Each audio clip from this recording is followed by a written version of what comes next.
Hi everyone, I've been asked to address a particular subject so many times now I figured it's actually time I did this, and I guess the last straw was that my friend Cal told me about a spam email about this particular subject that he had received. Well, that email apparently linked to a video that we're about to watch. Have fun. This video is free, but confidential. You send this to people as spam and it's available on YouTube. That's hardly confidential. You're about to become energy-free after years of suppression. So I'm gonna run out of energy? 1927, New York, Sunday morning, 7:22 a.m. The young Charles Lindbergh kissed his mother goodbye and went on the most important journey of his life. Actually, this was ground zero for the aviation world, because this brave colonel was attempting to cross the Atlantic without stopping from New York to Paris, France. As opposed to Paris, Japan? No one trusted him, because at that time it seemed like an unrealistic goal. Not true at all. There were plenty of people supporting him, especially in St. Louis, his hometown, which is why he named the plane the Spirit of St. Louis. A few days later, upon making his arrival to the USA, the first person to hug him was not his mother, nor his wife, and not even the President of the United States, Calvin Coolidge, who had waited for him personally. Lindbergh ran into a man who silently watched over the entire operation and secretly made that success possible. Okay, I see where this is going. Get your tinfoil hats, people. With tears in his eyes, he jumped into his arms and said, "Thank you, Lester. I couldn't have done it without you." Lester Hendershot was a backyard inventor that Lindbergh trusted and respected more than anybody else. And as you'll discover, he was the brain behind the scenes. Speaking of brains behind scenes, is that where you left yours? You see, at first sight, everything seemed normal with the engine. But in a hidden compartment, they put Hendershot's secret invention, a generator that could run without fuel for thousands of hours and give an additional amount of energy that Lindbergh's airplane would need to cross the 4,000 miles of the Atlantic without stopping. No, the plane didn't need any more energy than what the fuel could provide. Its maximum range, according to the specifications, is 4,100 miles. They wanted to keep it a secret. But somehow, a technician who helped them with the project leaked this information to a local newspaper. I don't feel like checking old newspaper archives, so I'll just stipulate to the existence of the article, but it still proves nothing. All it means is that someone said something that sounds cool, so the press picked it up and ran with it. There's no requirement that things in newspapers have to be true. You've got to understand that airplanes of that time were not the technical masterpieces of today. Their engines were big and noisy, and they were gobbling up kerosene like a fat kid in a candy store. In fact, that's the reason why everyone and their mother were screaming, "Crossing the Atlantic is nothing more than a pipe dream." You mean everyone except the people who actually knew anything about the subject? There is no way that it would have crossed 4,000 miles over the Atlantic without an ace up the sleeve. As an example, a small airplane today, similar to Lindbergh's, has an average consumption of 6 miles per gallon. Simple math tells us that the Spirit of St. Louis would have needed roughly 670 gallons to make 4,000 miles without stopping. The entire weight of the airplane was 2,060 pounds. Wikipedia, which cites 2 sources for these figures as opposed to your whopping 0, says that it weighed 2,150 pounds empty, not counting the 450 gallons of fuel, weighing 2,710 pounds. I have no idea where you got the 6 miles per gallon figure from. Looking at the figures provided by the manufacturer, which unfortunately doesn't list fuel consumption explicitly, I can easily calculate that a Cessna Turbo Stationair, which has about the same empty weight as the Spirit, 2,336 pounds, gets 9.3 miles per gallon. Could the Spirit have been that fuel efficient? Sure. Its range is listed as 4,100 miles, putting the fuel consumption at 9.1 miles per gallon.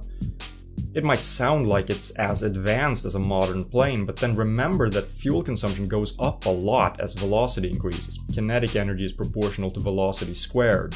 The Spirit was a lot slower. Its cruising speed was about 110 miles per hour compared to the Cessna's 189. So putting 100 pounds of fuel in the tank of either plane, we find that efficiency has actually tripled, and that's before taking the increased drag at higher velocities into account. But who was the mysterious man behind the generator that has changed aviation history? Without anyone noticing. One day, Charles Lindbergh, the yet unknown aviator, paid him a visit and asked Lester to develop a magnetic compass for his airplane. As opposed to the compasses that aren't magnetic? He agreed, but after the first test flight while he was studying the compass, he stumbled onto something that looked like it could generate free electricity. The genius spark came to Hendershot when he realized that the ordinary magnetic compass does not point to the true north. It points to the magnetic north. Genius. Really? You're being sarcastic now, right? He discovered that by cutting the same line of magnetic force, north and south, he had an indicator of true north, and that by cutting his magnetic field east and west, he could develop a rotary motion, a motion that he could use to generate endless amounts of electricity. Yes, as long as he keeps moving east or west. It's called electromagnetic induction, and it's a well-known phenomenon. Here comes the physics lesson. There will be math, you have been warned. As a plane moves through the air, it experiences a force due to resistance from the air being pushed out of the way. This is known as wind resistance, or drag, and it's directed against the direction of movement, thus slowing the plane down. Let's call this force FD, D for drag. During a certain time interval, the plane travels a distance r, meaning that the work W done by the plane is Fd integrated over r. This means that the plane will lose W units of energy plus an additional amount Q due to heat loss. Assuming no energy is added, this energy can only come from the kinetic energy of the plane, which means it must slow down, assuming it's not already at rest relative to the air. The result is that in order to just maintain constant velocity, W plus Q units of energy must be added somehow. That's where fuel comes in, but apparently we now have Hendershot's generator. As the plane moves east or west through the Earth's magnetic field, electrons in a conductor on board will experience a force pushing them toward one end of the conductor. We say that current and voltage are induced. We get electrical energy, which could be used to power things like, say, onboard equipment, but it couldn't be used to make the plane move. The problem is that the electrical energy, EE, comes not from the magnetic field, but from the motion of the plane through the field. The plane will experience an additional force, Fe, slowing it down, so now it has to overcome not just the drag, but also this additional force. The energy output of an electric motor powered by this energy is no greater than the work required to overcome the additional force minus heat loss. This is because the kinetic energy lost in the process minus heat loss is all the energy the motor has to operate with. That is, Hendershot's device would actually make the plane slow down faster because of the additional heat loss QE in the device itself. He decided to attend the Invetica show just to clear his mind after struggling so much. And all of a sudden, he had the pleasure of seeing the great Nikola Tesla, right before his very eyes. Oh, here we go. Suddenly, Hendershot's heart started to pump. Wasn't it already doing that? He explained to him how much inspiration he got from his inventions and his books, and also asked him for advice regarding the generator that could get electricity without any fuel. The old man Tesla stood without moving for a few seconds, and then replied, "I realize that the Earth is a huge electrical generator. If humanity could develop a copper cable long enough to circumnavigate the Earth from South Pole to North Pole and back, we could use the power generated naturally by the Earth's magnetic discipline and have adequate electrical power to light 1 billion New York-sized cities." No, it wouldn't move relative to the magnetic field, because the magnetic field rotates along with the Earth. If this is true, it must have happened after Tesla lost his marbles. Imagine the Mother Earth as a huge magnet that is generating every second around 200 billion volts. Yeah, and imagine if Jews were from space. The big energy companies took a big hit. They couldn't believe their eyes at what was happening. The incredible generator that they tried so desperately to hide was now presented to the general public. They had to do something. Therefore, they sent their foremost expert, Dr. Hochstetter from Hochstetter Research Laboratories, to demonstrate that the generator doesn't work and to find a way to make it look ridiculous. As skeptical as he was, he saw the invention with his own eyes and that it was working. Soon, he had had enough of all the pressure and said, "I will let the whole world know about this amazing invention." But then, days later, he died. Shockingly, Hendershot became paralyzed from a 2,000-volt bolt of electricity from a machine he had been working on and grown familiar with for several years. After the supposed accident, Hendershot was paralyzed in his arms and legs as well as his palate, so he could talk to no one. Over the years, tons of scientists have looked into his discovery, and not even today, after 84 years, can they fully explain the invention. Moreover, some say that it violates the first law of physics, and that it has to be from God himself. What's the first law of physics? Never heard of it. It does violate the first and second laws of thermodynamics, if that's what you mean.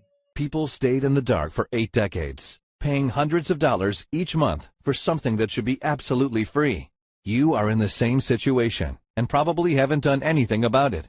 I'm not paying hundreds of dollars a month for something that should be free. Energy is a limited resource. But now, all that will end. Right now, I'm going to reveal to you something that will change the course of your life forever. Let me guess. How to buy Hendershot's generator. No, wait.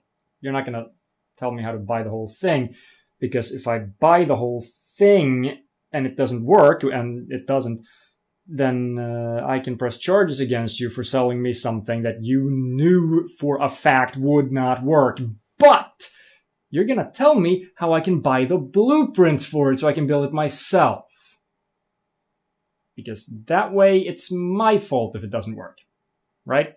Here's the thing. While the paper stated you couldn't sell the device, they don't say anything about making your own device for personal use. Well, what do you know? Dave Ross from Florida says, I was paying through the nose for electricity, and now I'm energy independent. Wow, Dave Ross from Florida? Dave Ross from Florida? The Dave Ross from Florida? Who the hell is Dave Ross from Florida, and why should I care? The bottom line is, if you want to cut the cord and free yourself from the electric company, you need to hear all about the Hendershot generator blueprints. A short list of all the simple parts and materials you need to make the Hendershot generator. For about $93 in total cost. Just click the orange Add to Cart button below and you'll be taken to our secure order page. One-time crazy offer. Cut your electricity bill by up to 100% in less than a month, or we'll send you back twice the amount you invested. No, you won't. They never do. So go on. Click the orange Add to Cart button now and get the Hendershot generator blueprints risk-free. But you need to move fast. This isn't the first time we've attempted to make Hendershot's work public. The first time we did it, we were able to keep the doors open for almost 2 weeks, until the electric companies found out about it. See? They're going to get shut down by the man before they can give you your money back. And then they're going to start up again, and by then 60 days will have passed. So, no, it's not risk-free at all. It's never risk-free to buy a free energy device from anyone, or the blueprints for one. It's a scam. Anyone selling a free energy device is running a scam, because there's no such thing as free energy. See ya.